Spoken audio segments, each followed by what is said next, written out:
ಕ್ಷೇತ್ರದ white field ಸಮೀಪವಿರುವ ಪಟಂದೂರು Agrahara survey number 54ರಲ್ಲಿರುವ ಕೆರೆಯನ್ನು ಭೂಗಳ್ಳರು ಸಂಪೂರ್ಣವಾಗಿ ಒತ್ತುವರಿ ಮಾಡಿಕೊಂಡು ಕಟ್ಟಡ ನಿರ್ಮಾಣಕ್ಕೆ ಮುಂದಾಗಿರುವುದನ್ನು ಕೂಡಲೇ ತೆರವುಗೊಳಿಸಬೇಕೆಂದು ಕರ್ನಾಟಕ ಬೆಂಗಳೂರು ನಗರ ಜಿಲ್ಲಾ ಉಪಾಧ್ಯಕ್ಷರು ಮೋಸಸ್ ದೇವರಾಜು ನಾಯ್ಡು ಆಗ್ರಹಿಸಿದ್ದಾರೆ.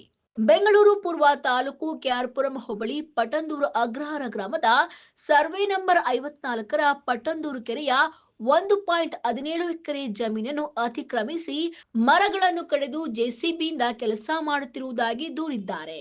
ಆದ್ದರಿಂದ ದೂರುದಾರರು ಸಲ್ಲಿಸಿರುವ ನಕ್ಷೆಯಲ್ಲಿ ಗುರುತು ಮಾಡಿರುವ ಕುಲ್ಲಾ ಎಂಬ ಪ್ರದೇಶದ ಬಗ್ಗೆ ತಮ್ಮ ಕಚೇರಿಯಿಂದ ತುರ್ತಾಗಿ ಭೂಮಾಪಕರನ್ನು ನಿಯೋಜಿಸಿ ಗಡಿಬಂಧುಗಳನ್ನು ಗುರುತಿಸಿಕೊಡಬೇಕೆಂದು ಮನವಿ ಮಾಡಿದ್ದಾರೆ. ಕಡಿಬಹುದಾದ ಮರಗಳನ್ನ ಕಡಿಯಲಿಕ್ಕೆ ಯಾವುದೇ ರೀತಿ ಪರ್ಮಿಷನ್ ಅವರಲ್ಲಿ ಇಲ್ಲ. ಈಗಾಗಲೇ ಸುಮಾರು 150-200 ಮರಗಳು ಗುರು ಸಮೇತ ಕಿತ್ತು ಬಿಸಾಕಿದ್ದಾರೆ. ಕತ್ತರಿಸಿ ಅಷ್ಟು ದೊಡ್ಡ ದಿಮ್ಮೆಗಳಾಗಿ ಅಲ್ಲೆಲ್ಲ ಹಾಕಿದ್ದಾರೆ, ತಾವು ನೋಡ್ಬೋದು.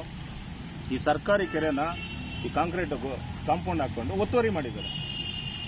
ಇದು ಮೂಲತಃ ಪಟ್ಟಂದೂರು ಅಗ್ರಹಾರದಲ್ಲಿ ವೆಂಕಟಪ್ಪನ ಕೆರೆ ಅಂತ ಮೂಲತಃ ಕರೆಯಲ್ಪಟ್ಟಕ್ಕಂಥ ಒಂದು ಐತಿಹಾಸಿಕ ಕೆರೆ. ಇದು ಸುಮಾರು ನಾನಾ ವರ್ಷಗಳಿಂದ ಪೂರ್ವಿಕರ ಕಾಲದಿಂದನೂ ವೆಂಕಟಪ್ಪನ ಕೆರೆ ಅಂತ ಕರ್ಕೊಂಡ್ಬಂದಿರೋದು. ಈ ಕೆರೆನ ಒತ್ತುವರಿ ಮಾಡಿದ್ದಾರೆ. ಒತ್ತುವರಿ ಮಾಡೋದ್ರಲ್ಲ ಕೆಲವು ಹಳ್ಳಿಗಳನ್ನೆಲ್ಲ ಮುಚ್ಚಿ ಲೆವೆಲ್ ಕೂಡ ಮಾಡಿದ್ದಾರೆ. ಮೂಲೆಯಲ್ಲಿ ಹೊಸ ಮಣ್ಣು ಹಾಕಿದ್ದಾರೆ ಅಲ್ಲೆಲ್ಲ. ಈ ಕೆರೆನ ಸಂಬಂಧಪಟ್ಟ ಅಧಿಕಾರಿಗಳು, ಕೆರೆ ಇಲಾಖೆ ಇರ್ಬೋದು, ತಹಸೀಲ್ದಾರ್ ಅವರಾಗಿರ್ಬೋದು, ADLR ಡಿಪಾರ್ಟ್ಮೆಂಟ್ ಆಗಿರ್ಬೋದು, ಸರ್ವೆ ಡಿಪಾರ್ಟ್ಮೆಂಟ್ ಅವರು ಕೂಡಲೇ ಇದ್ರ ಮೇಲೆ ಕ್ರಮ ಜರುಗಿಸಿ ಇದೇನಾದರೂ ಒತ್ತುವರಿ ಆಗಿದ್ದಲ್ಲಿ ಒತ್ತುವರಿದಾರರ ಮೇಲೆ ಕಾನೂನು ರೀತಿ ಕ್ರಮ ತಗೊಳ್ಬೇಕು. ಬಿಡುಗಡೆ ಚಿರತೆಗಳು ಕರ್ನಾಟಕ ಬೆಂಗಳೂರು ನಗರ ಜಿಲ್ಲಾ ಪ್ರಧಾನ ಕಾರ್ಯದರ್ಶಿ ನಾರಾಯಣ್ ಅವರು ಮಾತನಾಡಿ, ಬೆಂಗಳೂರು ಪೂರ್ವ ನಗರ ಪಾಲಿಕೆ ಕಾರ್ಯಪಾಲಕ ಅಭಿಯಂತರರು, ಕೆರೆಗಳು ಬೃಹತ್ ನೀರುಗಾಲುವೆ ವಿಭಾಗ, ಬೆಂಗಳೂರು ಪೂರ್ವ ತಾಲೂಕು ತಹಸೀಲ್ದಾರ್, ಸಹಾಯಕ ನಿರ್ದೇಶಕರು, ಭೂ ದಾಖಲೆಗಳ ವಿಭಾಗ ಸೇರಿದಂತೆ ಹಲವು ಇಲಾಖೆಗಳಿಗೆ ಬಿಡುಗಡೆ ಚಿರತೆಗಳ ಪಕ್ಷದಿಂದ ದೂರು ನೀಡಿ ಸರ್ಕಾರಿ ಸ್ಥಳವನ್ನ ಸರ್ಕಾರಕ್ಕೆ ಬಿಟ್ಟುಕೊಡಬೇಕೆಂದು ತಿಳಿಸಿದ್ದಾರೆ. ಹೆಸರು ನಾರಾಯಣ್ ನಾಯ್ಡು ಅಂತ. ವಿಷಯ ಏನಪ್ಪ ಅಂದರೆ, ಪಟ್ಟಂದೂರು ಅಗ್ರಹಾರ ಸರ್ವೆ ನಂಬರ್ 54ರಲ್ಲಿ ಸುಮಾರು 1 ಎಕರೆ 17 ಗುಂಟೆ ಸರ್ಕಾರಿ ಕೆರೆ ಜಾಗ ಆಗಿರುತ್ತೆ. ಅದನ್ನು ಒತ್ತುವರಿ ಮಾಡಿಕೊಂಡು, ಅದಲ್ಲದೆ ಇವತ್ತು ವಿಶ್ವ ಪರಿಸರ ದಿನಾಚರಣೆ.